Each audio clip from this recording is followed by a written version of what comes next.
Prochain invité, je suis très content qu'il soit sur mon gala de... C'est-tu correct en arrière? Y-tu... Aïe, aïe! Hey, attendez! C'est parce que... Non, Pierre Richard, mesdames et messieurs!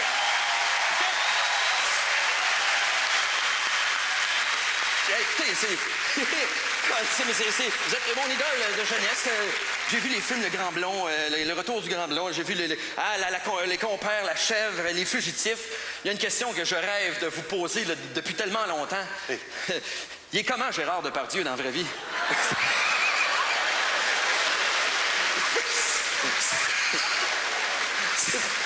Écoutez, vous allez bien rester un peu quand même? Ça vous dérange pas si... je voudrais vous poser une couple de questions. Non, restez.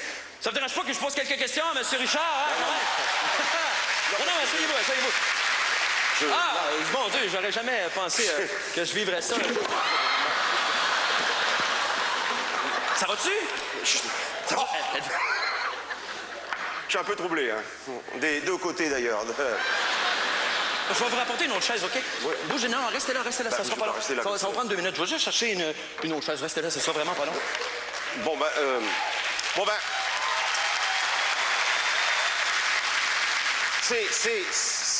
c'est pas plus mal, hein.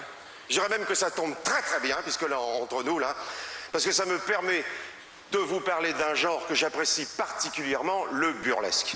Et vous allez voir que c'est beaucoup plus complexe que ça en a l'air. Je sais bien ce que vous en pensez.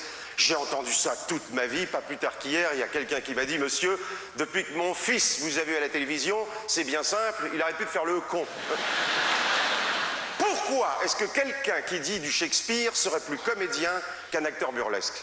C'est complètement injuste. Le burlesque, c'est très sérieux. C'est pas simplement tacada de soin.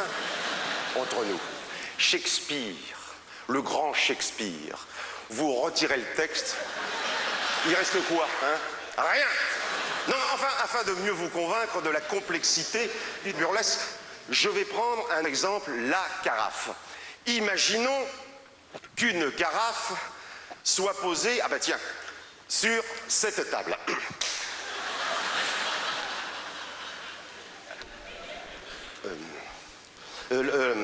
Ça compte pas, là, hein. Non, là, vous oubliez, là, non, parce que ça, c'est pas plus mal.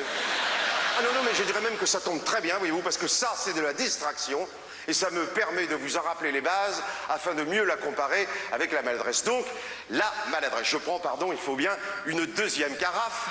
Imaginons donc que cette carafe soit posée sur cette table. Ah non, mais je dirais même que ça tombe très très bien, ça. Oui, parce que là, vous allez voir, après la distraction et la malchance, voici enfin comment jouer la maladresse. Je prends une troisième carafe et un verre, de plus en plus difficile. Je pose la carafe sur la table, je mets le verre dans la séquence que je dois tourner. Mon objectif est d'attraper le verre en faisant tomber la carafe par fausse inadvertance. Vous voyez, autrement dit, de tendre le bras et d'accrocher la carafe en passant. Alors vous voyez bien à quel point il faut que je sois adroit dans la vie. Oh, attends.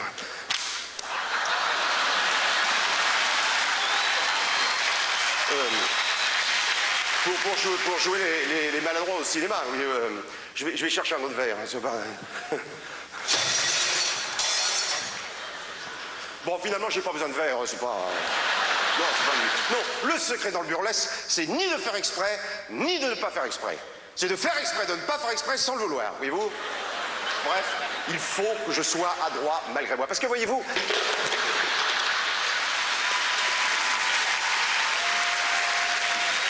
C'était Pierre Richard, mesdames et messieurs. On va sortir. Pierre Richard, mesdames et messieurs. Comment je serais pas content? Ou alors je serais un maso.